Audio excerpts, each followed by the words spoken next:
sur l'icône plus et la langue d'interprétation. Les diapositives vont vous être présentées en anglais ou en français selon votre préférence. Pour sélectionner la langue de vos diapositives, cliquez sur les options d'affichage qui sont tout en haut de votre écran, puis cliquez sur la langue de votre choix, soit anglais ou français. Les diapositives ont également été partagées avec vous par courriel avant la présentation et vont être affichées dans la boîte de discussion afin que vous puissiez les télécharger si vous le désirez. Lorsque vous êtes admis, les micros et les caméras de tous les participantes sont automatiquement éteints. L'interprétation en langue des signes est également assurée. Nous invitons les personnes qui utilisent l'interprétation LSQ à se connecter directement avec les interprètes dans la boîte de chat. Le sous-titrage en direct est disponible. Si vous avez des questions à poser aux présentatrices pendant le webinaire, nous vous invitons à utiliser la boîte questions et réponses pour ce faire.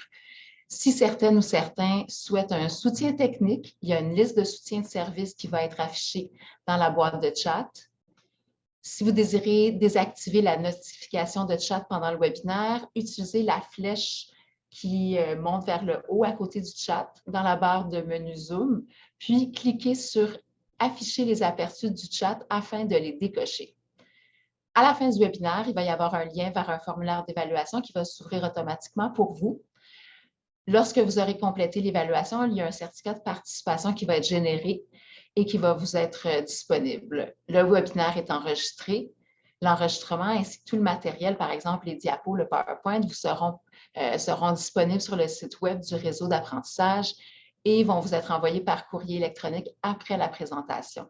Tel que déjà mentionné, les PowerPoint, les diapositives ont également été partagés avec vous par courriel. Donc, je vais faire une pause pendant un moment pour commencer l'enregistrement, puis lancer officiellement ce webinaire. Si vous venez de vous joindre à nous, je rappelle que mon nom est Céline Lalande, je suis professeure invitée au Centre de recherche et d'éducation sur la violence contre les femmes et les enfants de l'Université Western. Au nom du Learning Network et du Centre de connaissances, je souhaite vous souhaiter la bienvenue à ce 4e webinaire de l'année académique 2022-2023 qui a pour titre « Repenser les services offerts en protection de la jeunesse, les approches axées sur le trauma ». Je suis présentement située sur les terres traditionnelles des Anishinaabe, des Haudenosaunee, des Lenape et des Attawanderon. Ces terres sont liées au traité de London Ship et de Sombra de 1996 et le pacte du bol à une seule cuillère. Où que vous soyez aujourd'hui, je vous invite à penser aux terres traditionnelles sur lesquelles vous vous trouvez et à vous joindre à nous pour reconnaître et remercier les générations de peuples autochtones qui ont pris soin de ces terres. Cette série de webinaires porte sur les violences fondées sur le genre, les traumatismes, la guérison et le bien-être. Il est essentiel que ce travail soit centré sur les injustices historiques et actuelles que subissent les peuples des Premières Nations, les Métis et les Inuits du Canada, et en particulier sur les violences subies par les femmes, les filles et les personnes, deux esprits qui sont autochtones, disparus et assassinés. Ce webinaire va être présenté en français avec une traduction simultanée en anglais. Si vous venez de vous joindre, je vous rappelle que vous pouvez sélectionner le bouton d'interprétation en bas de votre écran et choisir la langue dans laquelle vous souhaitez entendre cette présentation. Les diapositives sont disponibles en anglais et en français. En haut de votre écran, vous pouvez sélectionner l'option d'affichage, puis choisir la langue de votre choix pour afficher les diapositives dans la langue de présentation de votre préférence. Il me fait grand plaisir de présenter les conférencières d'aujourd'hui. Dr. Rosée Bruno-Bérère, qui pratique comme psychologue auprès de la clientèle suivie par la Direction de la protection de la jeunesse. Elle travaille principalement avec des jeunes qui ont subi de la négligence et de la maltraitance et qui présentent des séquelles de ce vécu traumatique. Elle est accompagnée de la docteure Delphine Colin-Vizina, qui est directrice du Centre de recherche sur l'enfance et la famille de l'Université McGill. Le programme de recherche de la docteure Colin-Vizina vise à mieux comprendre l'impact des événements de vie défavorables et traumatiques dans la vie des enfants et des jeunes, ainsi que leur expérience avec les services qui leur sont destinés. Bienvenue à toutes les deux et un immense merci pour votre présence. Je vous laisse maintenant à votre présentation. Je vais revenir une fois la présentation terminée pour poser quelques questions de l'assistance auxquelles vous allez être invités à répondre. Bonne présentation. Merci Céline pour cette introduction. Donc, bonjour, bienvenue à tous à cette présentation ayant pour thème les pratiques sensibles au trauma offerts aux enfants qui sont suivis par la protection de la jeunesse.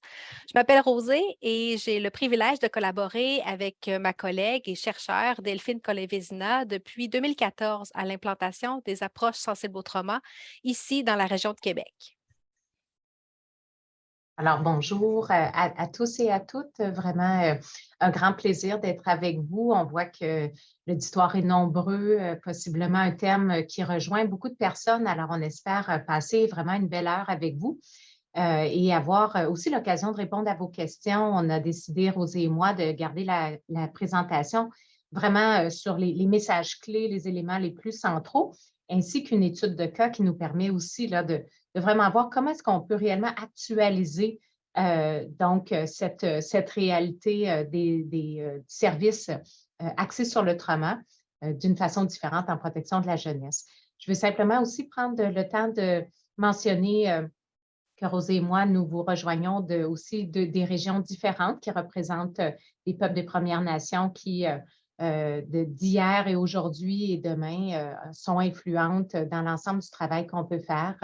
Et donc, Rosée qui nous rejoint de la région de Québec, donc avec la grande communauté de Wendake, et moi qui vous rejoins de Montréal, donc historiquement, les communautés Kanien'kehá:ka qui donc, ont été les premiers peuples ici. Je voudrais aussi remercier les traducteurs bien sûr français-anglais, mais aussi langage des signes qui sont avec nous aujourd'hui pour rendre cette présentation vraiment accessible. Nous sommes très, très reconnaissantes de la traduction que vous pouvez offrir pour rendre nos paroles à différentes personnes qui peuvent donc s'engager avec nous là, sur cette discussion. Alors, je réalise que je n'ai pas accès pour pouvoir changer les diapos, mais je pense que j'ai eu un peu d'instructions dans le chat. Rosée, donc, je te laisse la parole pour nous dire quels sont les objectifs. On voit ici les objectifs. Moi, je les vois en anglais. Est-ce que tu les vois en anglais ou en français?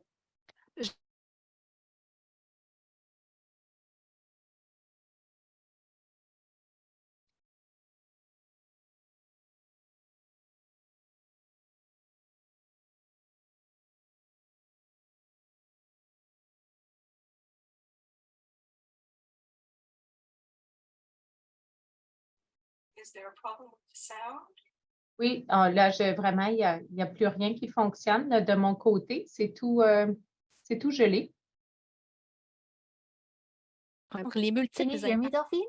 traumatiques sur le développement des enfants. Reconnaître certaines pistes d'intervention aussi qui sont tirées du modèle ARC, le modèle attachement, régulation et compétences.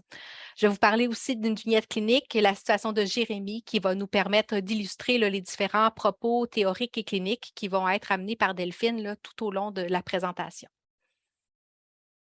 Alors, j'espère que vous pouvez m'entendre comme il faut. Rosée, est-ce que tu peux confirmer qu'on m'entend bien? Oui, C'est absolument. parfait. D'accord. Donc, moi, je vois la présentation en anglais, même si j'ai bien mis sur français. Alors, ce n'est pas grave. On peut fonctionner dans les deux langues de toute façon. Alors, bien sûr, on voulait commencer en expliquant les grands principes des approches axées sur le trauma avant d'aller plus précisément sur la question de ARC. ARC qui est notre modèle de cœur. C'est vraiment le modèle qui, pour Rosée et moi, a vraiment fait une grande différence dans notre façon de voir les services, pas uniquement la psychothérapie pour les enfants qui ont été exposés au traumatisme, mais vraiment une façon beaucoup plus large, beaucoup plus systémique de voir notre réponse aux enfants et aux adolescents exposés au traumatisme ou à la violence. Euh, et donc, de se sentir tout le monde concerné, finalement, par cette réalité des approches axées sur le trauma. Et ce qu'on sait, c'est qu'une approche axée sur le trauma, c'est vraiment une approche qui va tenter, donc déjà approche, hein, ce n'est pas le terme psychothérapie, donc on est dans cette lunette, dans cette vision, dans ce regard envers la population jeunesse pour influencer les politiques et les pratiques en s'assurant qu'on vient affiner la reconnaissance, hein, vraiment la détection et la compréhension de la prévalence du trauma, qu'on va vraiment aussi prendre le temps de bien comprendre et de reconnaître l'impact des traumas dans la vie des enfants et des jeunes et d'être tous profondément engagés à incorporer ces connaissances-là, de ne pas les laisser flotter finalement là, comme des connaissances, mais qu'on laisse un peu à la porte de notre façon de pratiquer, mais vraiment de les intégrer pour pouvoir changer les pratiques, mais aussi les politiques et les procédures dans les organisations. Donc, c'est ce qu'on espère pouvoir discuter avec vous aujourd'hui. On pourra changer la diapo lorsque c'est possible. Merci. Et donc, juste pour vraiment poursuivre dans cette idée, lorsqu'on parle des approches axées sur le trauma, c'est fort important de se rappeler cette notion de la règle des 4 R qui fonctionne relativement bien en français aussi. Et donc, chaque organisation se dote de moyens pour pouvoir vraiment développer des pratiques qui vont être axées sur le trauma. Vous allez voir qu'on utilise de façon interchangeable, axé sur le trauma, sensible au trauma. Finalement, c'est toutes les façons là, de traduire le très beau terme en anglais de Trauma Informed Care, mais qui ne se traduit pas tout à fait là, en français de façon parfaite. Alors, cette règle des 4 R, c'est de s'assurer qu'on va mettre en place, par exemple, de la formation, du soutien clinique, des activités de développement professionnel pour que les intervenants puissent développer ces 4 éléments. Donc, de réaliser l'impact des traumas et l'importance donc de ne pas juste se centrer sur la réadaptation, mais d'avoir dans notre façon de travailler avec les enfants une vision de guérison, une vision de réparation relationnelle.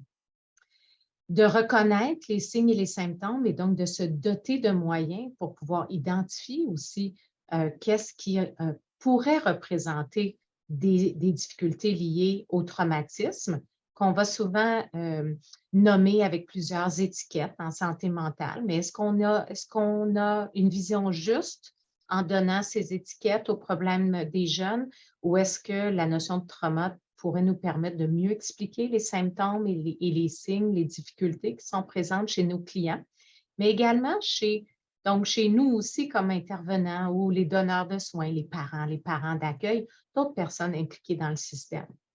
Finalement, est-ce qu'on se donne aussi des moyens pour répondre, donc des programmes, des façons de pouvoir offrir des services à nos clients en intégrant les notions de trauma vraiment dans l'ensemble de ce qu'on offre?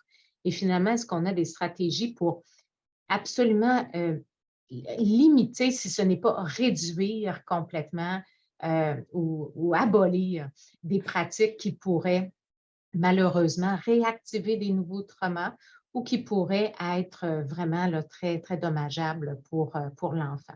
Je veux simplement faire une parenthèse avant de poursuivre avec l'idée que, Rosée va nous parler du déploiement là, peut-être au CIUS Capitale Nationale, qui est là où justement notre collaboration s'est ancrée. Mais simplement dire que ces 4 éléments-là ne se font pas nécessairement dans un petit cours de temps, hein, un court temps. Il faut penser aussi à pouvoir mettre en place vraiment de multiples occasions de formation, des gens qui développent une expertise, des communautés de pratique, des groupes de co-développement, avoir vraiment plusieurs opportunités. Donc, ce n'est pas une baguette magique aujourd'hui qu'on vous apporte. C'est vraiment comment est-ce qu'une organisation peut s'installer dans cette démarche et qu'est-ce que ça peut apporter de bien pour les enfants et les jeunes en difficulté. Donc, je pense que maintenant, j'ai le contrôle, mais ici, en tout cas, j'ai le contrôle de celle en anglais. Alors, j'espère que ça va quand même nous permettre de pouvoir bouger les choses. Oh, voilà, là, je l'ai eu trop vite. Alors, donc, ça me permet de passer la parole à ma collègue donc, pour qu'elle puisse déjà mettre un peu, déposer une information au sujet de ce petit enfant, Jérémy, qui va nous accompagner tout au long de ce webinaire.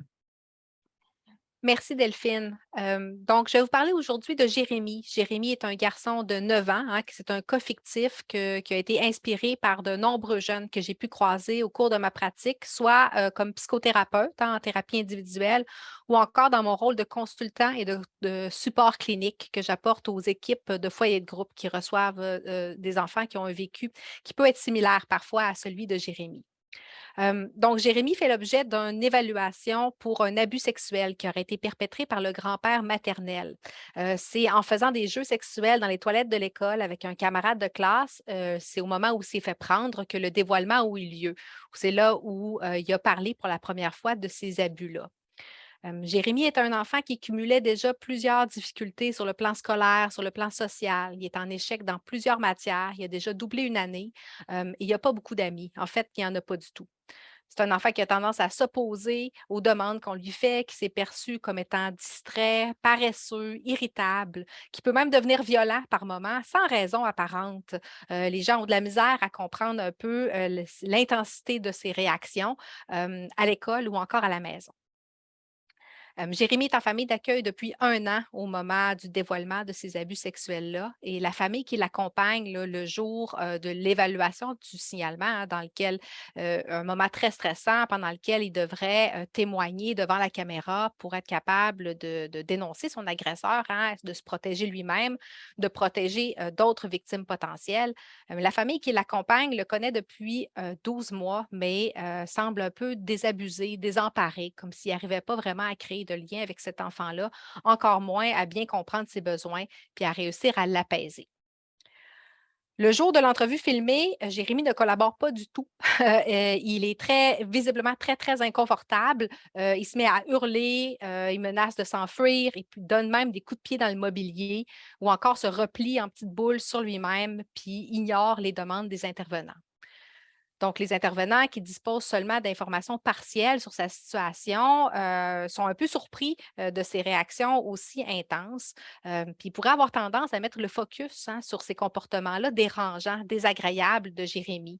On peut penser qu'on a un délinquant en devenir, qu'on a un jeune avec un TDAH qui est très impulsif, avec un trouble d'opposition, voire même un trouble des conduites ou un trouble des comportements sexuels si on pense à la nature là, des événements qui ont amené le dévoilement d'abus qu'il aurait subi lui-même. Euh, mais on doit garder en tête, quand on utilise une approche sensible au trauma, en tout cas, que possiblement ces comportements-là, si dérangeants qu'ils soient, sont apparus en réaction à un vécu traumatique, soit simple ou soit complexe. Peut-être que c'est la pointe de l'iceberg qui cache une réalité qui mérite qu'on s'y intéresse un peu plus longuement. Donc, comment les approches sensibles au trauma peuvent aider l'équipe d'intervenants, aider la famille d'accueil aussi, qui est le pôle de sécurité affective, qui sont les donneurs de soins principaux dans cette situation-là, à mieux interpréter les comportements de Jérémy qui masquent des besoins qui sont tout à fait légitimes. Jérémy est visiblement inconfortable.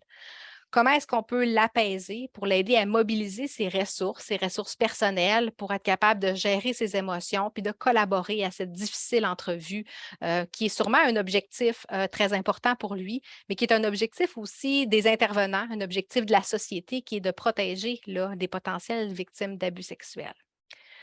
Et s'il y a une approche non sensible au trauma est utilisée, qu'on met trop le focus sur les comportements difficiles de Jérémy, le risque de stigmatisation est réel. Notre intervention pourrait définitivement faire pire que bien et venir cristalliser des problématiques affectives, des problématiques comportementales qui sont déjà présentes. On peut se mettre à la place de Jérémy pour répondre à ses besoins le mieux possible, pour comprendre le sens de ses comportements, puis agir comme système d'adultes bienveillants pour éviter de retraumatiser cet enfant-là en interprétant mal là, ses besoins, puis en le mettant dans une situation qui dépasse ses capacités d'adaptation. Merci beaucoup, Rosée, pour ce début de présentation de Jérémy. On va suivre son histoire, bien sûr, là, au courant de la prochaine heure. Finalement, la question maintenant qui nous interpelle, c'est est-ce que Jérémy, finalement, c'est une histoire un peu unique? Est-ce que c'est un cas rare, un enfant qui a une histoire de vie qui est bien sûr là, très triste, mais finalement très peu commune? Et surtout, si vous travaillez en protection de la jeunesse, bien sûr, ça devient beaucoup plus fréquent puisque la porte d'entrée est un signalement de maltraitance. Et si vous travaillez dans un contexte plus programme jeunesse, vraiment jeunes en difficulté, c'est possible que ce soit des jeunes qui vous arrivent pour beaucoup d'autres raisons, problèmes d'anxiété, problèmes de comportement, plutôt que par la porte du trauma et de la maltraitance. Donc, la question ici, c'est est-ce que finalement, c'est une réalité qui est assez étroite dans notre société ou c'est vraiment quelque chose d'assez prévalent? Puis, bien sûr, ben là, le chiffre ici va venir vraiment déboulonner là, toute croyance que vous pouviez avoir sur la question de la prévalence si vous espériez encore là, que c'était un fait relativement rare. Lorsqu'on regarde la situation canadienne, c'est vraiment la meilleure étude. Puis vous aurez la source là, qui apparaît peut-être pas là, directement ici, mais qui est en bas de l'écran, donc de ma collègue Tracy Afifi, qui a donc utilisé l'enquête sur la santé dans les collectivités canadiennes, le volet santé mentale, qui a été fait quand même il y a une dizaine d'années. On ne pose pas ces questions-là si fréquemment dans les enquêtes populationnelles. Mais donc, c'est une enquête populationnelle, alors représentative de notre population à l'échelle nationale. Et lorsqu'on pose 3 questions, en fait, aux Canadiens et Canadiennes de plus de 18 ans, avant l'âge de 18 ans, est-ce que vous avez vécu soit et ou, hein, bien sûr, ça peut être un et ou l'autre, de l'abus sexuel, de l'abus physique, ou avez-vous été exposé à la violence conjugale? Donc, à partir de ces 3 éléments-là, bien sûr, ce qui est seulement quelques éléments là, traumatiques, on se retrouve avec une personne sur 3 qui rapporte avoir vécu une telle expérience avant l'âge de 18 ans. Alors, ce n'est pas juste que c'est un fait rare. Ça, bien sûr, là, maintenant, ce chiffre tout de suite là, nous empêche d'aller dans cette croyance. Mais c'est en fait que c'est un problème qui nous concerne tous. Alors, peu importe dans quel domaine vous travaillez, puis bien sûr, nous, on va se centrer davantage sur la protection de la jeunesse, mais peu importe dans quel contexte, peut-être que vous travaillez dans un contexte scolaire, par exemple. Si on pense à une classe d'élèves, bien, un enfant sur 3, c'est énorme dans une classe. Et ça représente vraiment beaucoup d'enfants qui sont affectés par une telle réalité. Et on n'est encore qu'en identifiant trois types de traumas. Alors, dans ce contexte-là, nous, on avait envie de vous amener à réfléchir sur cette notion du trauma complexe, c'est-à-dire que comment est-ce qu'on peut comprendre la réalité de ces enfants qui grandissent davantage dans une exposition à des traumas interpersonnels, à des traumas qui sont causés d'un humain envers un autre humain. Puis souvent, un humain qui est très significatif pour l'enfant. Lorsqu'on parle d'abus sexuels, d'abus physiques, d'exposition à la violence conjugale, puis on pourrait penser à bien d'autres formes de traumatisme, ce sont vraiment des types de traumas qui sont causés par des personnes très proches de l'enfant, puis dans lesquelles il y a une relation de confiance et donc nécessairement une notion de trahison lorsque des gestes aussi peu respectueux de l'intégrité physique et psychologique de l'enfant sont perpétrés. On parle de trauma complexe aussi lorsqu'on veut parler d'événements qui sont répétés ou prolongés. Et vraiment, peut-être la meilleure façon de le représenter, c'est de se dire qu'il y a des enfants pour qui, dans le fond, bien sûr, chaque jour, il n'y a pas un événement traumatique qui est vécu à la maison. Mais chaque jour, c'est possible qu'un événement traumatique se produise. Alors, l'enfant reste toujours aux aguets. Est-ce qu'aujourd'hui, lorsque la porte s'ouvre de la maison, est-ce que j'ai l'impression que mon parent parle un peu plus fort et quand il parle fort, des fois, c'est parce qu'il a trop bu. Et quand il a trop bu, c'est possible que ce soit de la violence aussi là, qui va arriver en cascade. Et donc, l'ouverture de la porte est déjà pour cet enfant, hein, dans le fond, un signal qui vient éveiller en lui une réaction possible de peur ou de crainte à l'effet que des événements peuvent se produire encore de violence. Alors, l'idée de répéter, ce n'est pas nécessairement que ça arrive très souvent, mais est-ce que ça arrive sur une longue période de temps? Et finalement, est-ce que le sentiment d'insécurité que l'enfant vit est vécu sur une longue période de temps? Ça implique un tort direct, donc il y a vraiment une notion qu'il y a des gens qui devaient prendre soin, qui devaient protéger l'enfant, qui devaient l'encadrer, qui devaient lui offrir une bienveillance, puis l'amener à se sentir en sécurité et qui malheureusement ont posé des gestes qui sont vraiment très difficiles pour l'enfant au plan de son développement puis au plan de sa survie psychologique. Et ça survient à des moments très vulnérables du développement. Est-ce que c'est nécessairement de 0 à 6 ans? Non, bien sûr, on a dépassé cette notion de penser que tout se joue avant 6 ans. La recherche nous montre que plus les abus arrivent tôt dans la vie, malheureusement, plus les séquelles peuvent être grandes. Mais par contre, il n'y a pas non plus de période de la vie à l'enfance ou à l'adolescence où là, l'exposition des traumatismes nous laisserait peu de traces. L'empreinte des traumatismes est malheureusement à une échelle développementale. Et même lorsqu'on arrive à l'âge adulte, on ne laisse pas notre bagage de traumatisme. Je veux juste vraiment prendre une minute pour dire que dans le fond, on utilise le terme trauma complexe pour faire un peu la comparaison avec trauma simple. Trauma simple ne veut pas dire qu'il n'est pas grave. C'est un trauma qui peut être très grave, par exemple un accident de voiture. La personne peut lutter contre sa vie. Mais en comparaison à ce que vous voyez ici, ce sont en général des traumatismes qui arrivent de façon très circonscrite dans le temps. Ce sont aussi des traumatismes qui sont moins interpersonnels, hein. Il y a moins une personne qui a voulu faire du mal à une autre personne. On va souvent dire que c'était la faute à malchance. On était au mauvais endroit, au mauvais moment. Il y a une réaction sociale aussi qui va être peut-être plus rapide, puis plus claire, hein. Les ambulanciers, les policiers vont venir. Alors que dans un contexte de trauma interpersonnel, les services arrivent, hein, puis on le voit dans l'histoire de Jérémie, il ne va pas nécessairement vouloir raconter toute son histoire tout d'un coup, hein. Il y a toutes sortes de raisons de garder une partie de son histoire cachée. Les enfants ne vont pas dévoiler là, ce qui se passe. Alors, il y a des enjeux de honte, hein, de stigmatisation, de sentiment de responsabilité dans la situation qui n'amènent pas tout à fait la même réponse. Et donc, ça nous amène tout simplement à se dire que cette notion, le premier R dont on vous a parlé, finalement, c'est comment collectivement, vous comme intervenant ou vos groupes, vous pouvez vraiment toujours réfléchir en réalisant les traumatismes, l'étendue des traumatismes en pensant au sac à dos que les enfants portent avec eux, qu'on aimerait remplir de beaux souvenirs et de belles expériences, mais qui pour plusieurs enfants, puis malheureusement les statistiques nous montrent que si ce n'est pas une majorité, c'est à tout le moins beaucoup, qui ont des roches dans leur sac à dos, des roches qui vont faire en sorte que leur développement va être ralenti, ne sera pas aussi aisé qu'un enfant qui, lui, arrive avec son sac à dos rempli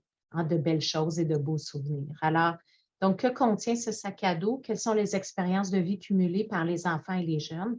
On vous invite ici à toujours penser aux jeunes qui sont avec vous dans vos services, avec cette question qui arrive toujours en premier lieu et non pas comme une dernière question, celle qu'on met de l'avant là, toujours. Donc, c'est ce qui nous ramène à Jérémie. Merci Delphine. En effet, hein, une des premières étapes quand on utilise des approches sensibles au trauma, c'est de se questionner sur le vécu des enfants à qui on a affaire, hein, de reculer un peu la cassette pour mieux comprendre dans quel contexte ces enfants-là sont venus au monde, se sont développés, pour nous aider à saisir là, la nature, la fonction des comportements plus difficiles qui sont à la pointe de l'iceberg, qui eux sont bien visibles. Donc, quand on questionne les intervenants qui connaissent Jérémie depuis un certain temps, on se rend compte qu'il a vécu de l'instabilité, de la négligence, puis qu'il aurait été exposé à la violence conjugale dans sa famille biologique entre l'âge de 0 et 7 ans. C'est une longue période. Quand cette situation-là a été mise au jour, il a été déplacé pour sa sécurité chez ses grands-parents maternels, probablement là où ont lieu les abus sexuels ou en tout cas peut-être se sont intensifiés là, la dynamique d'inceste avec son grand-père. Il a été là de 6 à 8 ans, mais déjà, Jérémie était colérique, était opposant, faisait des crises de colère. Donc, ses comportements plus difficiles ont amené un déplacement dans une première famille d'accueil qui n'a pas été en mesure de l'empaiser, de gérer ces comportements-là, de remplir ses besoins.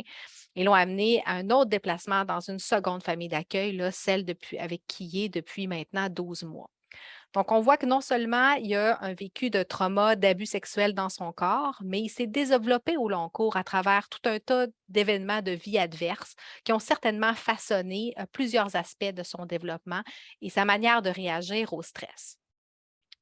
Et bien que Jérémie est dans une famille qui est compétente, qui est bienveillante depuis 12 mois, ça serait irréaliste de penser que c'est un laps de temps suffisant pour venir détricoter ce qu'il a appris dans sa famille biologique, puis dans la famille d'accueil de proximité, que c'est assez pour guérir ses blessures puis lui permettre de se rétablir. Ça prend un peu plus de temps que ça pour retricoter d'autres manières de se percevoir soi-même, de percevoir son environnement, d'interagir avec les autres, puis surtout de réguler gérer ses émotions. Surtout qu'on apprend aussi que Jérémie retournait dans la famille de ses grands-parents maternels une fin de semaine sur 2. Et donc, les mécanismes de survie qu'il a développés pour survivre à des milieux chaotiques où les dangers étaient récurrents, étaient interpersonnels, étaient souvent présents, ces mécanismes de survie-là qui étaient extrêmement utiles, ben, il ne pouvait pas complètement les laisser de côté puisqu'on avait besoin au moins une fin de semaine sur 2 jusqu'à récemment, jusqu'à hier. Donc, il ne pouvait pas être complètement apaisé. Si au contraire, on avait un enfant qui n'a pas un vécu de trauma complexe, mais qui est en évaluation pour un signalement pour un abus sexuel, puis loin de moi l'idée de banaliser l'impact que peut avoir un tel événement sur le développement d'un enfant. Évidemment, ça peut être vraiment majeur. Mais un enfant qui n'a pas un vécu de trauma complexe préalable à un trauma simple qui arrive de manière ponctuelle dans sa vie, va arriver avec un autre bagage, avec un autre équipement de ressources externes et de ressources internes pour faire face à une journée aussi stressante que l'entrevue vidéo. Par exemple, il va être avec sa famille biologique, avec qui il va avoir su créer un lien d'attachement plutôt sécurisant, qui va être capable de le décoder, de l'apaiser parce qu'ils connaissent bien cet enfant-là avec qui l'ont connu depuis sa naissance. Ils ne remettront pas en doute non plus les dires de cet enfant-là. Il va être cru systématiquement ou presque par sa famille et supporté dans cette démarche-là. Il va avoir aussi d'autres ressources internes, donc une meilleure estime de lui-même, une meilleure capacité, un sentiment de compétence, puis une meilleure capacité à gérer des grandes émotions comme le grand stress dont on parle aujourd'hui. On voit que pour Jérémie, il arrive avec pas du tout équipé là, pour faire face à ça. La famille d'accueil n'arrive pas à l'apaiser, à entrer en contact avec lui. Ça rend la même procédure, qui est un énorme stress pour quiconque, vraiment une montagne qui dépasse les capacités d'adaptation de Jérémie. Puis c'est ce qui nous montre par ses comportements très opposants, agressifs ou encore de repli sur soi, que c'est trop pour lui actuellement. Puis l'équipe d'intervenants sensibles au trauma doit définitivement prendre un temps de recul pour essayer de mieux comprendre ce qui se passe, puis utiliser diverses stratégies pour venir apaiser Jérémie, puis lui permettre d'être en contact avec ses ressources pour pouvoir passer à travers ce stresseur-là. Ces interventions-là doivent être spécialisées, sensibles au trauma et refléter toute la complexité de la situation que vit Jérémie ce jour-là.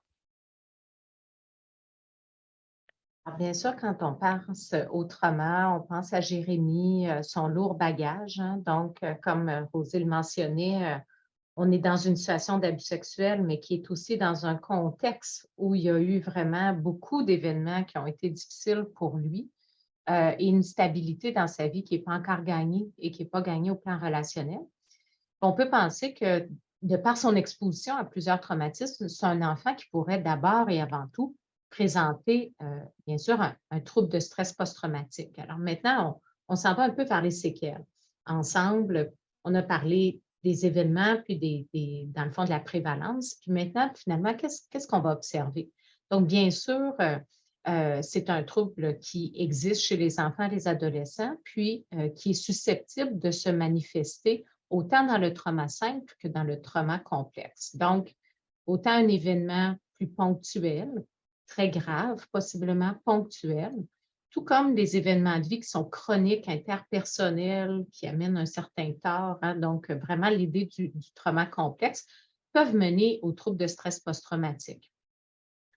Comment est-ce que ça va se refléter chez les enfants, dans le fond, d'une façon relativement similaire aux adultes, quand on pense aux personnes qui reviennent d'une situation de combat ou qui viennent de vivre la maison qui a passé au feu, ils ont dû sortir, ils ont eu peur pour leur vie. Un enfant, lui, peut avoir peur pour sa vie au sens réel ou au sens vraiment de son intégrité psychologique aussi, puisque l'enfant est très vulnérable. Les enfants, surtout en bas âge, ne peuvent pas répondre à leurs besoins. Alors, d'une façon générale, ils se retrouvent un peu vraiment là, figés dans des situations qui créent une énorme peur. Alors, si ce n'est pas une terreur. Alors, pour ces enfants, on peut remarquer des séquelles qui sont très classiques dans le trouble de stress post-traumatique, qu'on pense aux cauchemars, aux flashbacks, toutes des images qui reviennent à la conscience un peu sans que ça soit voulu, c'est très intrusif, très envahissant pour la personne. Également, des stratégies d'évitement, et tenter le plus possible d'éviter des personnes, des lieux, toutes sortes de choses qui pourraient ramener le contact à l'événement traumatique. C'est un peu ce que fait Jérémy, hein, lorsqu'il ne veut pas du tout parler des événements puis il refuse de s'engager dans l'entrevue d'investigation. On peut penser qu'il y a beaucoup de stratégies d'évitement aussi qui sont mises en place pour survivre psychologiquement. Finalement aussi, bien sûr, tout ce qui est des altérations marquées dans l'activation et la réactivité, alors être toujours en hypervigilance, être aux aguets, toujours un peu sur le qui-vive, comme si un événement peut survenir, alors on se sent jamais calme. Et même si, par exemple, Jérémy est maintenant dans une famille d'accueil où il n'y a pas des abus qui sont commis, l'hypervigilance, elle, il ne l'a pas quittée pour autant. Et malheureusement, il l'a amené avec lui. Et bien sûr, des altérations négatives, donc plus de la dépression et de l'anxiété, le concept du monde qui peut être aussi modifié. Alors, le trouble de stress post-traumatique, juste pour vous donner une idée, moi, lorsque j'ai fait des études avec des adolescents en centre de réadaptation, donc 14-17 ans, des jeunes tous placés, qui étaient presque tous placés pour troubles de comportement. Alors, pour ceux qui nous écoutent, qui sont du Québec, vous savez que notre loi de la protection de la jeunesse au Québec permet une intervention pour des troubles de comportement sérieux, ce qui est unique au Québec. Les autres lois provinciales ne permettent pas ce type d'intervention sous la loi de la protection de la jeunesse. Mais donc, ce sont des jeunes qui étaient placés pour leur propre comportement. Lorsqu'on leur posait la question s'ils avaient vécu des traumatismes dans l'enfance, bien sûr, le sac à dos était grand. Et c'était 25% de ces jeunes qui présentaient des niveaux relativement cliniques de troubles de stress post-traumatique, donc pouvant indiquer un trouble, mais aucun d'entre eux avait ça qui était noté dans leur dossier. Donc, la raison pour laquelle on voulait vraiment le présenter, c'est aussi se rappeler que même si des jeunes peuvent présenter bien d'autres difficultés liées aux événements traumatiques, la notion de trouble de stress post-traumatique peut être facilement passée sous le radar. Et donc, ça nous permet de vous présenter en fait une vidéo. C'est une vidéo qu'on aime vraiment beaucoup, qui a été faite donc en collaboration, comme vous voyez, entre le Alberta Family Wellness Center et PALIX, l'organisation PALIX. Donc, vraiment, c'est une vidéo qui est disponible en ligne, mais qu'on trouve vraiment d'une très grande qualité. On avait envie de peut-être prendre une pause pour vous aussi de nous écouter, mais aussi se dire, bien voici, dans le fond, ce que ça peut faire, le stress toxique, au-delà de simplement le trouble de stress post-traumatique. Il n'y a pas que ça. Alors, bon visionnement.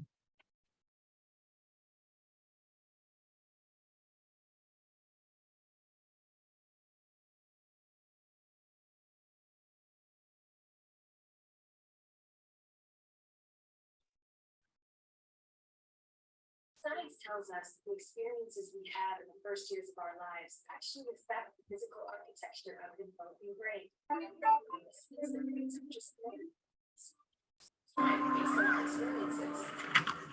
La science nous apprend que les expériences pendant les premières années de notre vie affectent l'architecture physique du cerveau en développement. Cela signifie que notre cerveau n'est pas seulement né, mais évolue au fil du temps et est façonné par nos expériences. Comme une maison a besoin de solides fondations pour supporter ses murs et son toit, le cerveau a besoin d'une base solide pour tout développement futur. Les interactions positives des jeunes enfants avec leur entourage construisent littéralement l'architecture du cerveau en développement. L'établissement de solides fondations dès les premières années a des répercussions bénéfiques et durables sur les fonctions mentales et physiques et sur la qualité de vie. Donc, comment créer une base solide du cerveau et la protéger pour un enfant en croissance ? Une façon consiste à ce que les spécialistes du cerveau appellent les échanges service-retour. Imaginez un match de tennis entre un enfant et la personne qui s'en occupe. Mais au lieu de s'échanger la balle, différentes formes de communication se passent entre eux. Ils se regardent, se touchent, se parlent, chantent ou jouent ensemble. Ces échanges durant les années de développement d'un enfant sont les briques d'une fondation solide pour un futur développement sain. Mais un autre facteur influence le développement du cerveau, le stress. Certains types de stress causés par exemple par de nouvelles rencontres ou par un examen sont bons pour le développement, car ils préparent les enfants à gérer les défis futurs. Un autre type de stress, le stress toxique, est mauvais pour le développement du cerveau. Si un enfant vit au fil du temps des difficultés graves, comme de mauvais traitements ou de la négligence, et que personne ne peut lui offrir de soutien, les structures de base de son cerveau peuvent être endommagées. Sans de solides fondations pour bien appuyer son développement, il risque d'avoir, au cours de sa vie, des problèmes de santé, de développement et même de dépendance.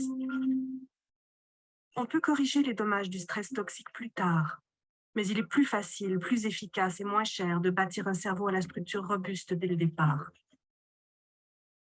Cette architecture solide soutient entre autres des compétences émotives et sociales de base. Ce groupe de compétences importantes, que les scientifiques appellent la fonction exécutive et l'autorégulation, est comme un centre de contrôle aérien dans l'espace aérien mental de l'enfant. Pensez au cerveau d'un jeune enfant comme étant la tour de contrôle d'un aéroport achalandé. Pour éviter un accident, le contrôleur doit à la fois prêter attention au décollage, aux atterrissages et à l'aiguillage au sol. Un jeune enfant qui apprend à faire attention, à planifier en avance et à suivre une foule de règles, vit la même chose. Comme nous, les enfants doivent réagir à ce qui les entoure, tout en gérant leurs inquiétudes, leurs tentations et leurs obligations. Pendant que ces demandes d'attention s'accumulent, le centre de contrôle aérien aide l'enfant à régulariser la circulation de l'information, à prioriser les tâches et surtout à trouver des moyens de gérer le stress et d'éviter les collisions mentales. Cette capacité est essentielle à une santé mentale positive et équilibrée. Un enfant ne peut par lui-même créer un centre de contrôle aérien efficace, vaincre le stress toxique et construire une architecture cérébrale solide. Comme les sociétés fortes sont formées de gens sains prêts à participer, c'est à nous en tant que collectivité de nous assurer que tous les enfants vivent des expériences enrichissantes nécessaires à leur développement positif. Pour façonner des avenirs plus prometteurs, il faut former de meilleurs cerveaux.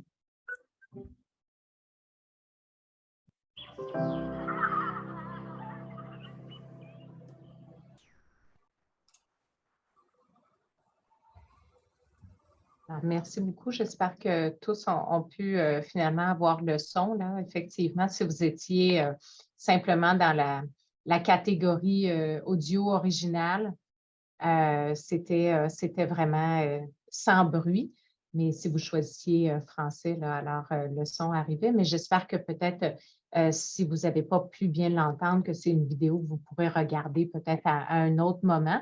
Comme vous voyez, c'est très, très court, mais ça peut être intéressant. C'est simplement pour se rappeler à quel point, finalement, ça vient affecter le trauma et le trauma complexe, ça vient affecter réellement l'architecture même du cerveau. Et là, donc, ces deux organisations ont décidé de mettre l'accent sur le cerveau avec raison, puisque c'est notre tour de contrôle, mais c'est vraiment l'ensemble du développement de l'enfant. Et ici, ce que vous avez qui représente finalement les différents domaines qui vont être affectés par le trauma complexe. Alors, on est bien au-delà d'une vision où on regarde que des symptômes liés aux troubles de stress post-traumatique. Et je pense que s'il y a un message important à retenir ici, c'est à quel point, finalement, il faut regarder l'ensemble des domaines de fonctionnement chez l'enfant pour comprendre. Alors, vraiment, je vais les lire vraiment très rapidement. Je vous invite surtout pour, vous allez voir, on a des références à la fin, bien sûr, de notre présentation là, qui pourront, les diapos pourront être disponibles, bien sûr. Mais donc, le livre qu'on a écrit là, avec des collègues, Natacha Godbout et Tristan Milot, sur le trauma complexe, comprendre, évaluer, intervenir. Et ça, c'est un des modèles, justement, qu'on a mis de l'avant, mais qui vient vraiment de la littérature scientifique. Alors, je les nomme très rapidement parce qu'on a un court laps de temps, mais c'est de se rappeler que les traumas complexes vont avoir vraiment, les traumas interpersonnels subis en enfance de façon générale, vont par exemple apporter des problèmes relationnels et d'attachement. Comment est-ce qu'on peut faire confiance dans les relations avec les autres lorsqu'on a subi de tels actes? Comment est-ce que c'est possible de croire qu'on peut aller vers les autres qui peuvent être notre base de sécurité? L'identité, le concept de soi altéré, comment est-ce que ça va changer la perception que l'enfant a de lui-même et donc influencer aussi son estime de soi, la valeur qu'il s'apporte, la façon qu'il peut rêver de lui-même dans le futur? La somatisation et la physiologie, biologie, en fait, on a maintenant tellement de ressources en recherche qui nous permettent de comprendre l'impact toxique de la surproduction d'hormones du stress et comment le cortisol, heureusement qu'on en a pour pouvoir courir vite si on est en danger ou pouvoir courir pour aller se cacher. Mais par contre, malheureusement, qu'est-ce que ça fait dans le cerveau d'un enfant lorsque ce cortisol est malheureusement produit en trop grande quantité? Et ce qu'on sait, c'est que malheureusement, ça a des effets très grands. Il y a des fonctions du cerveau qui ne sont pas optimisées. Il y a des sections du cerveau qui vont finalement rester un peu comme en état de construction plutôt que d'être pleinement optimisées. Des troubles de somatisation sont fréquents chez les enfants, des maux de ventre, hein, beaucoup de manifestations corporelles de leur détresse. Des enfants qui ont des comportements dysfonctionnels, hein, pas de doute que c'est des enfants qui peuvent agir d'une façon qui est désapprouvée par la société, n'est pas en cohérence avec les attentes comportementales, peut être difficile à saisir, hein, un enfant qui s'est fait juste un tout petit peu critiqué, puis là, ça vire en très, très grande crise. Hein, on dit non à un enfant, puis ça prend des heures avant de le calmer. Alors, des fois, des réactions démesurées, des réactions qui peuvent être aussi assez agressives. Donc, des comportements dysfonctionnels, bien sûr, on ne peut pas les négliger. Par contre, comme vous voyez, c'est un domaine parmi 9. Ce n'est pas le seul. Et c'est ça peut-être ce qui est important aussi dans les approches axées sur le trauma. Les enfants qui ont des problèmes cognitifs et d'apprentissage également, problèmes cognitifs notamment au niveau du fonctionnement exécutif, leur capacité de pouvoir s'organiser, hein, dans le monde social, d'avoir une capacité réflexive, de pouvoir apprendre de leurs erreurs, pouvoir avoir aussi une petite voix, hein, qui leur permet de se moduler un peu. Alors ça, c'est vraiment tout le domaine du fonctionnement exécutif. Les enfants qui ont des réponses émotionnelles et régulations émotionnelles qui sont aussi difficiles, des enfants qui n'ont pas les mots pour parler de ce qu'ils vivent, qui n'ont pas les stratégies pour pouvoir les moduler. C'est comme une boule d'émotions, mais pour laquelle ils ont vraiment très peu de moyens là, pour pouvoir garder les deux mains sur le volant. Des enfants qui vont présenter comme de la dissociation et de l'évitement. Hein. Dissociation, quand on ne peut ni fuir ni combattre, bien, finalement, les humains, on a très peu d'autres solutions. Alors, une des autres solutions, c'est de fuir dans notre tête et donc d'être un petit peu à côté de nous-mêmes là, quand les événements se produisent. Alors, on n'intègre pas complètement.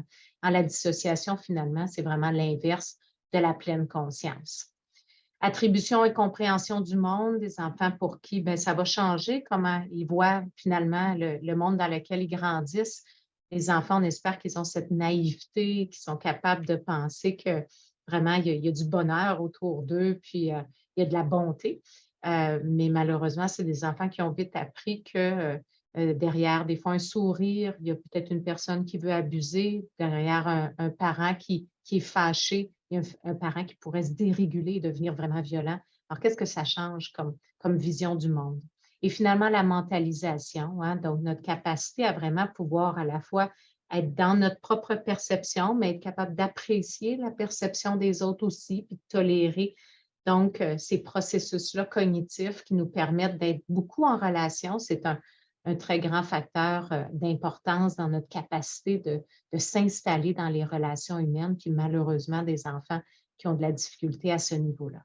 Alors donc, on va y revenir là, tout de suite avec Jérémy. Mais bien sûr, c'est possible que vous êtes en train de vous dire, mais là, alors, c'est comme presque tout ce qui se trouve, hein, dans nos diagnostics, dans nos manuels de diagnostic de problèmes de santé mentale, comme le DSM ou comme le CMI. Finalement, bien, est-ce que c'est du trauma? C'est un problème de santé mentale? La question, vraiment, on ne va pas pouvoir complètement la répondre aujourd'hui parce qu'elle est complexe. Mais ce que la recherche nous dit, c'est qu'il y a à la fois des distinctions, et là, je vous donne par exemple ici le TDAH comme exemple, parce qu'on le sait tous très bien que c'est le plus grand diagnostic donné aux enfants et adolescents, c'est notre plus prévalent. Et donc, il y a vraiment un exercice qui est fait dans la littérature pour tenter de délimiter un peu qu'est-ce qui correspond vraiment au trauma, puis donc des caractéristiques qui sont peut-être plus proches de l'exposition à des événements traumatiques. Qu'est-ce qui est plus cohérent avec une idée d'un trouble neurodéveloppemental comme celui du TDAH? Et les symptômes qui sont dans ce chevauchement et pour lesquels on a vraiment beaucoup de difficultés à pouvoir départager. Donc, peut-être la leçon aussi ici, et vraiment de se rappeler que ce n'est peut-être pas un ou l'autre, mais lorsqu'on sait qu'un enfant présente des problèmes de santé mentale qui sont cohérents avec certains diagnostics, mais qu'on sait aussi que l'enfant a une histoire de vie difficile, un grand sac à dos, peut-être de se donner le temps de pouvoir, dans le fond, pour un enfant, à l'échelle d'un enfant, pouvoir délimiter. Qu'est-ce qui semble plus cohérent avec le trauma, avec les problèmes de santé mentale et le chevauchement, puis de se donner vraiment l'opportunité de se dire que peut-être le diagnostic, il est peut-être véridique, mais l'histoire du trauma qui est derrière, elle nous explique peut-être énormément des symptômes qui sont présents aussi. Et donc, c'est là où, Rosée, je te redonne la parole pour nous parler justement de Jérémie. Oui, merci Delphine. En effet, c'est un exercice complexe de ne pas réduire les réalités de ces enfants-là à certains diagnostics. En même temps, dans notre société, les diagnostics donnent accès à certains services. Donc, ça serait aussi une erreur là, de complètement les mettre de côté, comme tu dis. Donc, si on reprend la situation de Jérémie et puis qu'on essaie de voir un peu comment peuvent s'inscrire les différentes difficultés qu'on a déjà nommées dans ces séquelles interreliées-là du trauma complexe. Donc, on sait qu'il a été élevé dans une situation de négligence où ses besoins n'ont pas été répondus de manière assez constante, assez prévisible et qu'il a été exposé à de la violence conjugale. Donc, ça, certainement, ça l'a façonné son cerveau, qui s'est développé de manière différente qu'un autre enfant qui n'aurait pas vécu la même réalité. Donc, il y a des changements au plan neurobiologique. D'ailleurs, Jérémie est décrit comme un enfant qui est distrait, qui a de la misère à se concentrer à l'école, qui n'est pas capable de faire d'efforts cognitifs. On le décrit comme étant paresseux. Qui est aussi très irritable, comme tout le temps aux aguets, donc qui est probablement en état d'hypervigilance, des stratégies qui lui ont été très utiles justement pour détecter le pas d'un papa qui peut-être est en état de consommation puis qui s'en vient là, mettre la pagaille un peu dans une maisonnée qui était en apparence paisible au courant de la journée. Donc, cette hypervigilance-là qui a permis à Jérémie parfois de ramasser ses jouets dans le salon extrêmement vite pour aller s'isoler dans sa chambre et se protéger d'un danger potentiel, rendu à l'école, c'est quelque chose qui lui nuit et qui a probablement entraîné des problèmes d'apprentissage, des problèmes cognitifs. Non seulement il n'a peut-être pas été stimulé là, de manière très optimale dans les premières années de sa vie, puisque ses parents étaient au pris avec des problématiques personnelles qui étaient importantes. Il n'a certainement pas été, en tout cas, disponible pour apprendre ses couleurs, apprendre ses lettres, ce qui aurait favorisé une entrée dans la scolarisation sous le thème de la réussite, là. Donc, Jérémie cumule des échecs depuis son entrée en maternelle avec les différents changements de milieu de vie. En plus des abus sexuels, on comprend qu'il n'était pas disposé là, pour des apprentissages de type académique. On sait aussi que les représentations d'attachement de Jérémie sont probablement insécures et qu'il croit avec raison jusqu'à maintenant que les autres sont des menaces, que de s'attacher, que de s'approcher, de faire confiance à un adulte, c'est risqué d'être rejeté, risqué d'être blessé à nouveau. Et donc, il a développé des stratégies d'évitement pour les laisser ces gens-là à distance, pour se protéger, encore une fois. Et ces stratégies-là, lui ont donné raison jusqu'à maintenant parce que ces comportements difficiles ont entraîné différents déplacements, puis lui ont demandé finalement de se détacher pour essayer de se rattacher à quelqu'un d'autre. Jérémie est en train d'apprendre qu'il est probablement mieux de gérer ses besoins physiques, ses besoins affectifs par lui-même, malheureusement. Si on pense à la dissociation aussi, il y a certaines réactions de repli sur soi puis qui ignorent les demandes qui pourraient être de la dissociation, en fait, quand des souvenirs traumatiques lui reviennent en tête, on lui génère un stress en lui demandant de parler de ces abus sexuels-là. Ça se peut qu'une des stratégies pour gérer cette détresse très intense-là soit la dissociation. Ça a été très utile, probablement dans de multiples situations dans sa vie. Malheureusement, ça l'a empêché de développer des stratégies de modulation des émotions qui seraient plus efficaces, plus adaptées au monde social dans lequel on vit pour gérer des petites, des moyennes et des grosses émotions. La dissociation, c'est utile quand la détresse est extrêmement intense, quand il y a un danger réel qui est présent. Dans le cas de fausses alarmes, quand le système neurobiologique de Jérémie s'active parce qu'il a été déclenché par un danger qui a été perçu dans son environnement, le regard de quelqu'un, un souvenir, une sensation physique, ça peut être des stimuli internes ou encore des stimuli externes qui vont déclencher le système d'alarme de Jérémie. Si la dissociation embarque systématiquement, ça ne lui permet pas de gérer ses émotions, de manière plus adaptée, puis de rester en lien avec l'autre aussi pendant qu'il vit ces stresseurs-là. Donc, voilà, quand on a eu recours à la dissociation parce qu'on a eu à gérer de trop grosses émotions trop souvent, ça entraîne des conséquences qui peuvent aller jusqu'à la régulation des émotions qui est déficitaire et ensuite entraîner des problèmes de comportement parce qu'un des seuls moyens dont Jérémie dispose pour essayer de libérer cette tension-là extrême dans son corps, c'est la crise agressive, c'est de démontrer son mécontentement en frappant, en hurlant, en criant.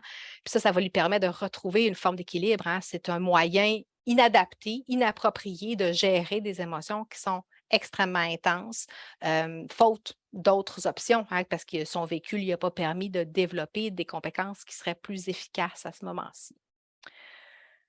L'ensemble de ces problématiques-là ont probablement entraîné aussi des impacts sur son identité, hein. Donc, si on pense seulement à la situation d'abus sexuel, c'est possible que Jérémie ait eu une identité qui a été sexualisée trop tôt, puis qui ne se connaissent pas beaucoup, qui manquent d'habileté sociale, qui ne sachent pas trop comment entrer en relation avec ses camarades de classe. Et peut-être que les jeux sexuels qu'il a fait dans la salle de bain de l'école reflétaient cette faible estime-là et cette identité sexualisée-là, en plus d'un manque d'habileté sociale. Et donc, qu'il faudra lui enseigner là, des manières plus utiles, plus adéquates d'entrer en lien avec les autres, qui est un besoin tout à fait légitime pour un enfant de 9 ans que d'être proche de ses amis, de ses camarades de classe. Sa compréhension du monde, de ce qui est bien, de ce qui est mal aussi, peut avoir été teintée des expériences malsaines, atypiques qu'il a vécues à répétition au cours de son développement. Donc, on se rend compte qu'on a un enfant qui n'a peut-être pas atteint son potentiel intellectuel optimal, hein, à cause de son vécu, qui a des problèmes de régulation des émotions majeures, qui a un style d'attachement qui est insécure. C'est bien possible que tout ça ait un impact sur le développement de la mentalisation, hein, la mentalisation étant une fonction mentale de haut niveau qui est extrêmement importante pour la socialisation, pour se faire des amis et surtout pour les garder. Au contraire, quand on est un enfant comme Jérémie, qui est hyper sensible au rejet, qui est dans beaucoup de conflits avec les autres, bien malgré lui, mais ça va venir confirmer cette représentation négative de lui-même. Ça va entraîner une détresse importante qui est difficilement gérable. Puis ensuite, des comportements difficiles qui vont être une tentative de gérer ces émotions-là, mais qui vont susciter à leur tour encore plus de rejet. On voit que cette cascade-là, elle peut tourner vraiment longtemps si une approche sensible au trauma n'est pas utilisée pour avoir un portrait global au-delà des comportements difficiles. Comment est-ce qu'on va faire pour aider Jérémie à non seulement éteindre les crises agressives, l'opposition, mais surtout en lui permettant de développer d'autres compétences qui vont être plus adaptées à la vie en société, à la vie dans un milieu plus normatif comme une famille d'accueil ou encore à l'école, par exemple. Merci Je laisse la beaucoup. parole à Delphine. Vas-y, Oui, Delphine. bien sûr, bien sûr. Mm. Donc, je suis certaine que là, vous vous dites, mais alors, qu'est-ce qu'on fait alors avec un petit garçon comme lui? Puis on y arrive, là, finalement, tout de suite. Je donne simplement quelques messages clés sur les approches axées sur le trauma, puis on va retourner rapidement à Jérémie, se dire, mais qu'est-ce qui a été fait pour ce petit garçon qui soit un peu différent, puis pour l'amener dans un chemin de résilience. Donc, on dit souvent qu'une approche axée sur le trauma, c'est un nouveau regard. Ce n'est pas vraiment une nouvelle technique, ce n'est pas une nouvelle, finalement, façon de faire, mais ça vient révolutionner un peu notre façon de regarder l'enfant, de regarder son histoire de vie, les séquelles, l'empreinte que ça a laissé dans son développement. Et donc, notre façon de regarder l'enfant va déjà d'abord et avant tout vraiment être modifiée. Cette idée d'un nouveau regard, je vous invite dans le fond à le réfléchir sous 4 axes. Le premier, c'est qu'on va toujours vouloir s'assurer qu'on quitte un mode où on n'est que focusé sur le mauvais comportement, que c'est le mauvais comportement qui est, dans le fond, notre objectif d'intervention, notre plan d'intervention va tourner autour de ce comportement problématique. Donc, notre focus va être énormément sur ce problème de comportement qui, bien sûr, dérange beaucoup, mais qui ne rend pas justice à l'histoire complète de l'enfant. Et vraiment, l'image du iceberg devient particulièrement importante pour se rappeler que le comportement, ce n'est pas de le nier, il existe, il doit être reconnu et aussi, hein, on espère pouvoir le modifier. Mais on va être beaucoup plus efficace pour le modifier si on comprend vraiment toute l'histoire de vie de l'enfant, comment ça s'est construit et non pas juste donc le comportement qui nous dérange. Le deuxième axe à regarder quand on pense à ce nouveau regard, c'est, comme Rosée l'a mentionné tout à l'heure, hein, vraiment, c'est quels sont les besoins qui sont derrière. Donc, oui, il y a des enfants peut-être qui se comportent d'une façon particulière, leur manifestation est vraiment problématique, mais très souvent, la manifestation est le reflet d'un besoin, un besoin qui n'est pas répondu. Et ce besoin, il est valide. Ce besoin, l'enfant, il y a droit. Que ce soit un besoin d'être vraiment de sécurité, hein, vraiment d'être nourri, d'avoir nos besoins de base qui sont comblés, mais ensuite nos besoins d'affiliation, nos besoins d'être reconnu, nos besoins d'être aimé. Et lorsqu'un enfant n'a pas ces besoins qui sont répondus de façon relativement constante, vraiment, c'est sans surprise que ces enfants se désorganisent dans nos sociétés, puis deviennent finalement plus difficiles à aider. Alors, donc vraiment, quel est le besoin derrière et valoriser le droit à la réponse à ce besoin chez l'enfant. Le troisième élément, c'est que peu importe ce qu'on fait, est-ce qu'on peut toujours viser finalement l'apaisement? C'est des enfants qui sont en état de survie. Et si on reconnaît que ce sont des enfants en contexte de survie, alors ce qu'on peut leur offrir le plus, c'est que lorsqu'ils sont avec nous, que ce soit à l'échelle de votre bureau, si vous les rencontrez en individuel, que ce soit à l'échelle de votre classe, si vous êtes au niveau scolaire, au niveau d'une unité, si vous êtes en foyer de groupe ou en centre de réadaptation, si c'est au niveau de la famille d'accueil que vous avez créée, est-ce qu'on peut s'assurer que l'enfant, lui, peut se déposer, puis progressivement comprendre que les dangers, ils sont peut-être ailleurs, puis ça, ces dangers-là existent encore, pour vrai, où ils sont perçus, mais à l'intérieur de cet endroit calme, serein, compatissant, bienveillant, l'enfant peut se déposer et redevenir un enfant avec vraiment ce qu'on espère, avec les tâches développementales les plus importantes. Donc, est-ce qu'on peut se mettre comme mandat finalement de tous devenir des donneurs d'apaisement, de créer des petits sanctuaires pour les enfants, peu importe dans quel milieu on travaille?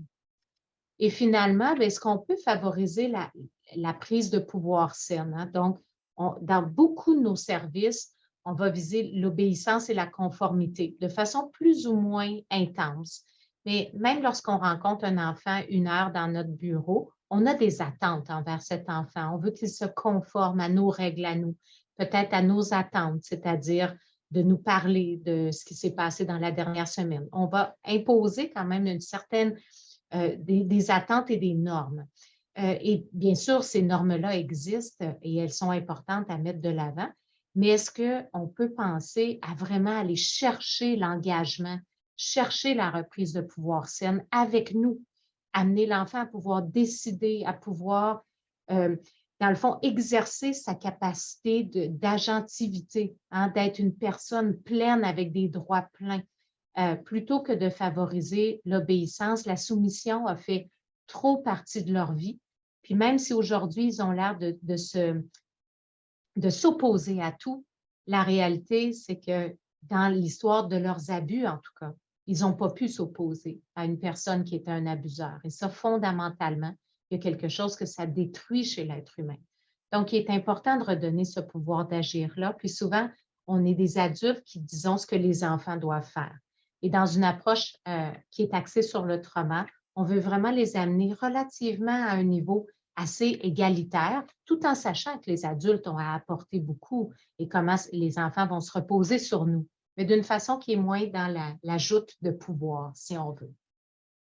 Alors, dans ce contexte-là, nous, on vous a parlé en tout début à quel point on est tombé vraiment littéralement en amour avec donc l'approche ARC, qui est une méthode systémique. Donc, bien sûr, aujourd'hui, le but n'est pas de vous la présenter de façon exhaustive, mais au moins que vous voyez à l'échelle de Jérémie, comment est-ce que ce modèle-là a pu devenir une source d'influence sur comment intervenir avec lui. C'est une approche qui a été développée par une psychologue clinicienne et une travailleuse sociale. Donc, vous voyez la pochette du livre, c'est vraiment ni Rosée ni moi qui l'avons inventé, cette approche. C'est une approche, par contre, qui nous inspire beaucoup dans le travail qu'on fait et qui est à la base de vraiment des formations, puis du développement professionnel qu'on veut mettre en place dans le milieu, par exemple, au travail Rosée. C'est un modèle qui s'appelle ARC, hein, parce que c'est un modèle qui vise à bâtir la résilience des enfants à travers 3 vecteurs très importants pour soutenir le développement des enfants: l'attachement, la régulation et les compétences. Donc ici, bien, vous avez finalement le modèle dans sa plus simple expression, mais c'est vraiment peut-être la diapositive la plus importante.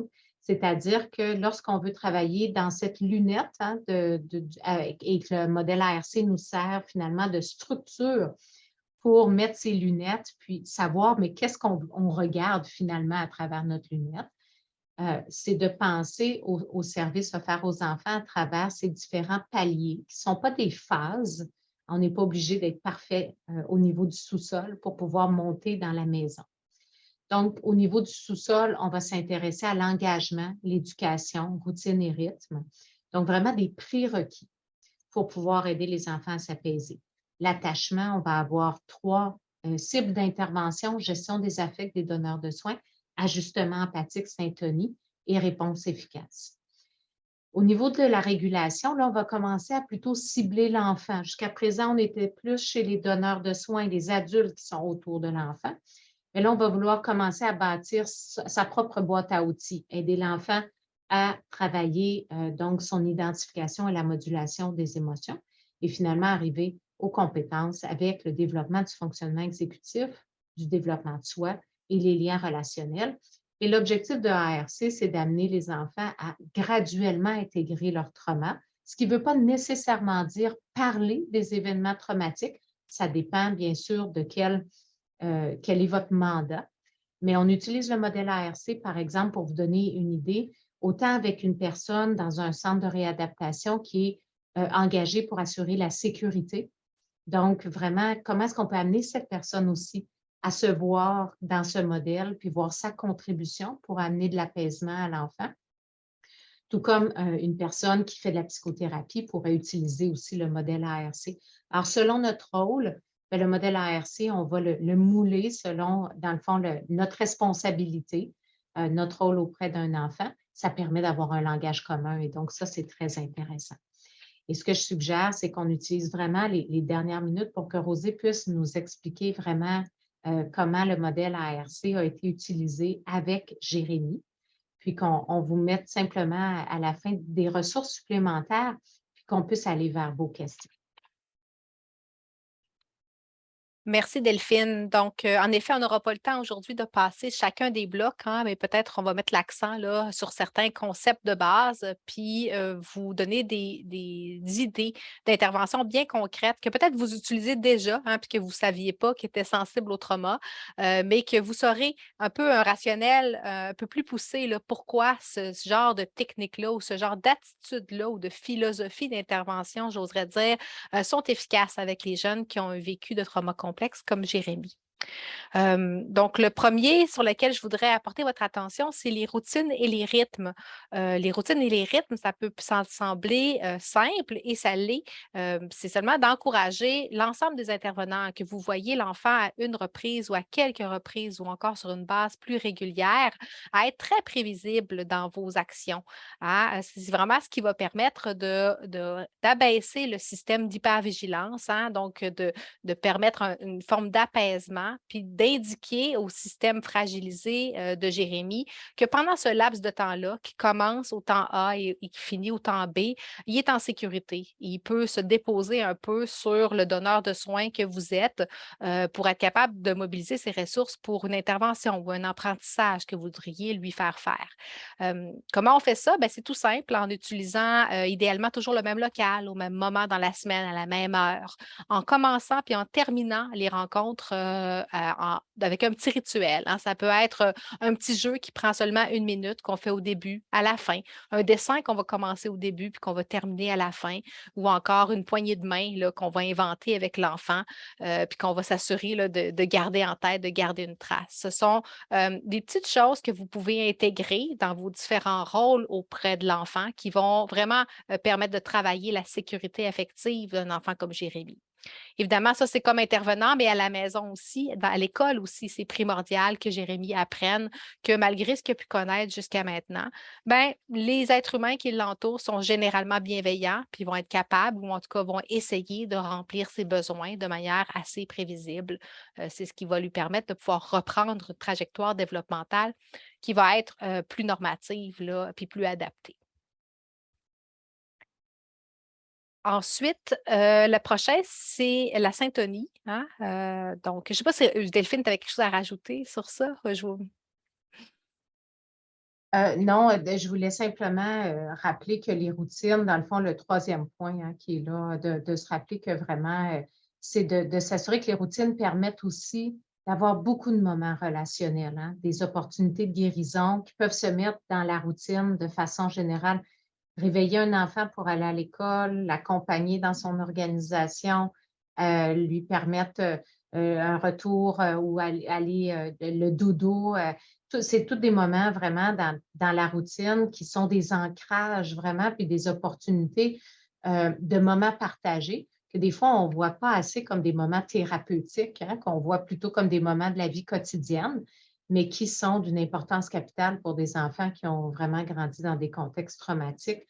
Donc, l'enfant qui a peur du noir, puis il a peur du noir pour des raisons, s'il y avait de la violence à la maison, comment est-ce qu'on fait avec cet enfant pour que progressivement, il fasse confiance puis il s'abandonne dans le sommeil? C'est ça qu'on souhaite de chez tous les enfants. Alors, est-ce que les adultes vont être assez sensibles pour penser à la meilleure routine, être le plus prévisible possible, là, comme tu l'as mentionné, effectivement?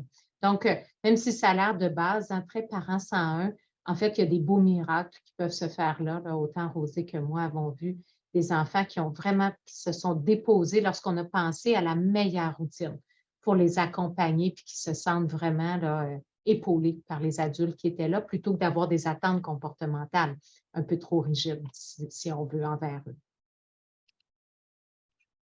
Merci Delphine. Ça fait bien le pont avec le prochain bloc sur lequel on veut attirer votre attention, qui est l'ajustement empathique, la syntonie. C'est notre capacité à voir ce qu'il y a en dessous de l'iceberg, à comprendre, à garder en tête quand on intervient auprès de Jérémie qu'il faut avoir des attentes réalistes par rapport à lui et que la méfiance, l'opposition, voire la dissociation ont déjà eu un aspect très adaptatif pour lui et qu'évidemment, il ne pourra pas laisser ce kit de survie-là tout d'un coup de côté pour être capable d'adopter d'autres comportements complètement différents. C'est quelque chose qui va se faire graduellement. Et donc, les comportements difficiles qui sont adaptés sont une mine d'or d'informations, même si ce n'est pas encore un moyen très acceptable d'exprimer notre détresse. Les adultes bienveillants, sensibles au trauma, vont être capables d'utiliser cette information-là pour être capables de cibler mieux le besoin et d'y répondre, même si la capacité à l'exprimer est encore en développement hein, et puis que la manière de l'exprimer peut être choquante là, jusqu'à un certain point. Ça ne veut pas dire d'accepter n'importe quel comportement, pas du tout. Il y a certains comportements qui doivent être encadrés. Il peut y avoir des conséquences qui sont mises là, quand il y a de la violence, des impolitesses ou vraiment des choses qui sortent de la norme et qui vont nuire aux relations avec les autres, au respect. Mais dans tous les cas, on peut le faire avec bienveillance en disant ben, on le sait que tu n'es pas encore capable de faire autrement. Viens, on va t'aider à construire de nouvelles compétences, de nouvelles habiletés en pensant que c'est ça qui va t'aider à avoir moins souvent recours à la violence comme moyen de t'autoréguler. Je trouve vraiment, hein, Rosée, c'est comment, comme adulte, on peut se positionner en étant moins très, très réactif face au comportement, puis d'être capable de dire, oh là là, tu as l'air vraiment très en colère aujourd'hui, mais je me demande qu'est-ce qui se passe, qu'est-ce qui t'a mis tant en colère? D'être capable, finalement, de ne pas dire que l'enfant, nécessairement, on trouve qu'il a raison d'être en colère, mais on note qu'il est en colère. Ça allait bien, tu es dans la classe, tu reviens de la récréation, puis là, il n'y a plus rien qui fonctionne. Qu'est-ce qui se passe? D'avoir cette curiosité, hein, cette envie de se dire, mais l'enfant, nécessairement, il y a quelque chose qui s'est passé. Ce n'est pas juste de la malveillance, ce n'est pas un enfant qui est mal intentionné. Si on commence à avoir ces mots-là dans notre tête, là, peut-être qu'il faut retourner au sac à dos. Peut-être qu'il y a quelque chose qu'on a oublié en termes de ce qui est sur les épaules de ce jeune-là. Dans le cas de Jérémie, c'est facile d'oublier le sac à dos parce qu'il avait posé des gestes qui étaient de nature sexuelle. Et ça nous fait tous réagir pour beaucoup de raisons tout à fait valables. Mais c'était facile de perdre notre ajustement empathique, Rosée, hein, n'est-ce pas? En effet, puis c'est un bloc qu'on n'aura pas le temps de parler aujourd'hui, hein, la gestion des affects des donneurs de soins, mais qui est aussi une pierre angulaire là, des approches sensibles au trauma. Si les adultes autour de Jérémie arrivent à être conscients de leurs propres réactions, puis à eux-mêmes être des adultes qui sont bien régulés, malgré que les comportements peuvent nous choquer, nous irriter, nous mettre en colère nous-mêmes, on peut les désapprouver très vivement. N'empêche qu'on doit être des bons modèles pour Jérémie, puis bien réguler ces réactions-là pour éviter de les agir, puis là, d'embarquer dans quelque chose qui serait plus coercitif sur la base de notre impuissance. Souvent, hein, ce que je vois, c'est qu'on a tendance à venir coercitif, à devenir plus punitif quand on se sent impuissant devant la détresse de ces enfants-là.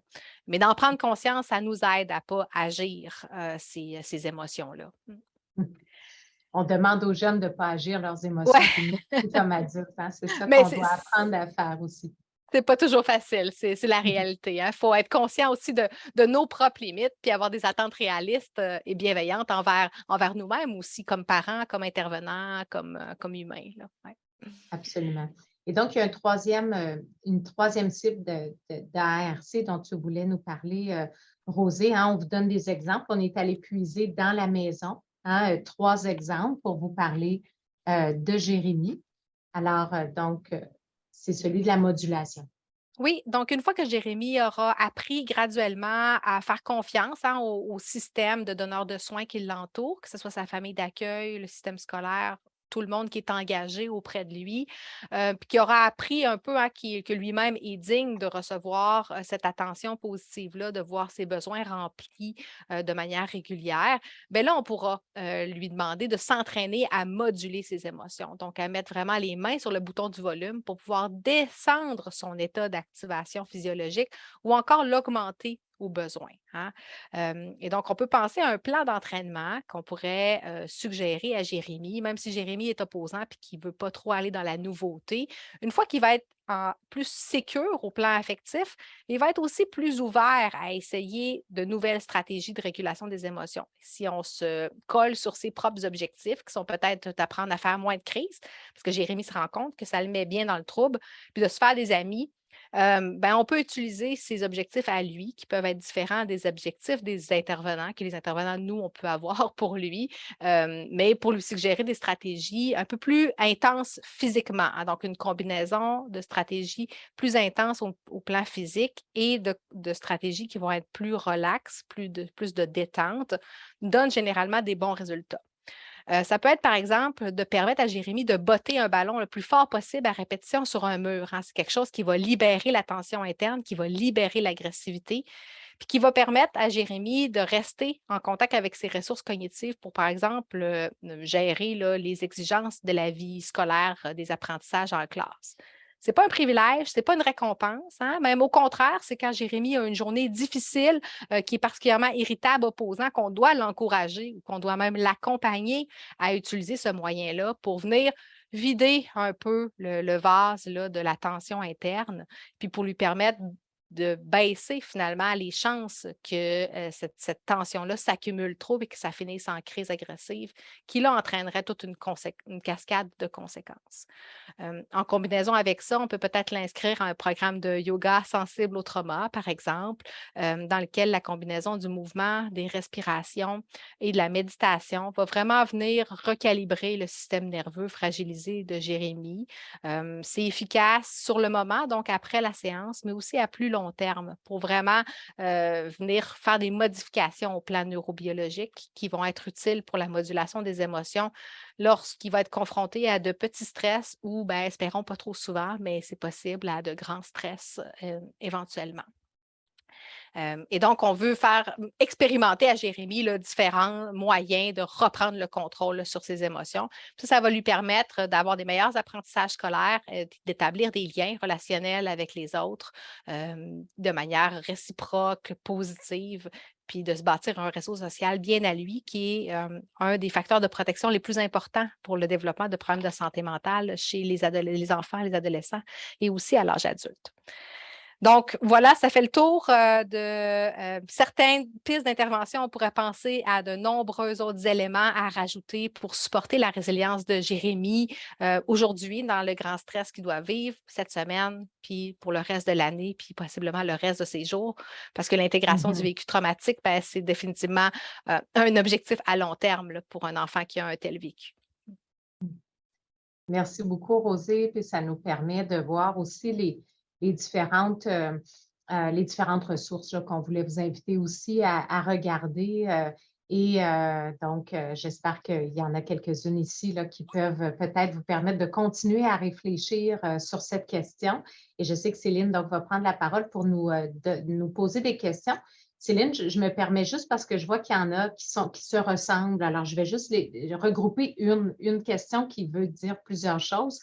On me demande, dans le fond, de préciser entre trauma complexe, trauma développemental, donc le CPTSD, qu'on entend aussi beaucoup parler. Alors, donc, vraiment, en 1 minute, hein, le manuel de classification des maladies internationales, donc CMI, ICM en anglais, a introduit en 2018-2019, dans sa dernière parution, l'idée du CPTSD, donc le trouble de stress post-traumatique complexe, qui est effectivement donc une nouvelle introduction dans les diagnostics qui veut représenter cette idée clinique du trauma complexe ou aussi appelé trauma développemental. Et donc, c'est une très bonne nouvelle là, dans le domaine que ça a été introduit. Ce n'est pas un diagnostic dans le DSM-5, ce qui fait en sorte qu'on entend encore plusieurs termes. Alors, c'est pour ça que vous nous avez entendu dire plusieurs termes et c'est vraiment distinct du trouble de stress post-traumatique, bien sûr, mais donc avec des termes des fois, là, trauma relationnel, trauma complexe, trauma développemental et donc l'idée du stress post-traumatique complexe qui est le diagnostic. Finalement, ça nous parle d'une même réalité avec certaines nuances. Merci beaucoup, Dr. Colin Vizina et Bruno Bérard, pour votre fort intéressante présentation. Il nous reste seulement quelques minutes avant la fin du webinaire, donc je vais vous poser seulement une question. Il y en a plusieurs là, qui ont été posées. Je remercie les participantes pour ces questions. Il y en a certaines qui ont été répondues, je suis sous l'impression au fur et à mesure de la présentation, mais dans les dernières qui ont été posées, 2 participantes, en fait, ont demandé ou souligné à savoir si est-ce que ce modèle ARC s'adapte ou tient compte des traumas qui sont liés à la racialisation, aux traumas des personnes autochtones, etc. Donc, je vous laisse la parole. Oui, merci beaucoup pour cette question qui est vraiment fort importante. Alors, le modèle ARC a émergé dans un contexte relativement clinique, donc possiblement avec quelques zones sans toute la reconnaissance complète des traumas systémiques, des traumas historiques, intergénérationnels. Donc, je vous dirais que pour moi, le modèle ARC, c'est un bon point de départ, mais qu'il y a plus à réfléchir autour de comment le rendre pertinent dans un contexte où on veut rendre compte des traumas systémiques, des traumas qui sont reliés donc à l'origine ethnique, par exemple. En ARC, ce n'est pas beaucoup attardé à ça. Ensuite, la deuxième partie de ma réponse, c'est qu'il y a beaucoup d'intérêt, par contre, à en faire des adaptations qui seraient justement plus culturellement sensibles, avec une meilleure reconnaissance, avec aussi une collaboration avec les gens des milieux pour pouvoir reconnaître l'expertise des communautés. Moi, personnellement, j'ai des discussions plus au niveau des communautés inuites en particulier sur l'adaptation donc de ARC ou des modèles relativement axés sur le trauma. Et j'ai déjà eu aussi d'autres conversations avec d'autres communautés des Premières Nations.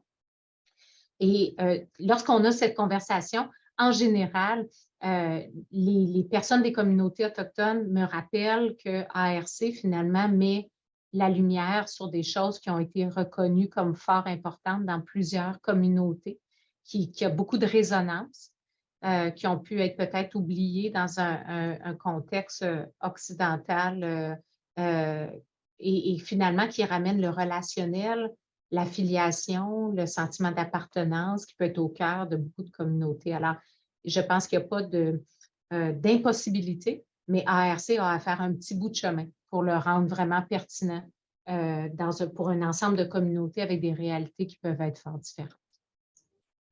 Merci. Est-ce que vous aimeriez ajouter autre chose? Oui, ben, merci Delphine pour cette réponse. J'ajouterais simplement que le modèle ARC est vraiment un modèle parapluie, un modèle intégratif qui va nous permettre de finalement cibler certaines interventions qu'on apprécie déjà, qu'on trouve efficaces avec notre population et puis les adapter aux différents contextes, là. Donc, par exemple, pour travailler l'attachement, hein, qui est quand même un processus universel, évidemment, on ne le travaillera pas de la même manière si on travaille avec des Premières Nations en famille biologique ou encore en famille d'accueil ou en centre de réadaptation. Mais la cible d'intervention va être la même. Après ça, la manière d'aller travailler ces cibles-là peut avoir toutes sortes de couleurs, là, dépendamment des différents contextes, là.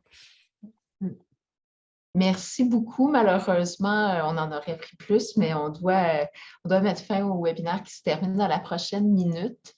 Donc, merci pour vos réponses aussi aux questions posées. Merci à toutes les participantes et participants de s'être joints à nous aujourd'hui. Nous partageons une liste de soutien dans le chat pour ceux et celles qui souhaitent un soutien après le webinaire. Le prochain webinaire va porter sur la violence fondée sur le genre à l'encontre des personnes deux esprits. Il va être présenté par le docteur Percy Lizard le mardi 18 octobre de 13h à 14h30, heure de l'Est. Nous vous invitons à y participer. Puis, il y a un lien qui est partagé dans le chat là, pour vous inscrire si vous le désirez. Après la fin du webinaire, il va y avoir une page qui contient un formulaire d'évaluation qui va s'ouvrir automatiquement dans votre navigateur. Vos commentaires sont évidemment très précieux puis très appréciés puisqu'ils vont aider à orienter la série de webinaires à venir. Puis après avoir rempli le formulaire d'évaluation, il y a un formulaire qui va s'ouvrir pour vous permettre d'accéder à votre certificat de participation. On va vous envoyer l'enregistrement par courriel dans les prochains jours. Puis, si pour une raison ou une autre, vous ne le recevez pas, il est toujours possible aussi d'y avoir accès sur le site du Centre de connaissances. Merci beaucoup à chacun et chacune. Puis, une excellente journée à vous. Merci beaucoup. Au revoir à tous et à toutes. Merci pour votre écoute, votre accueil.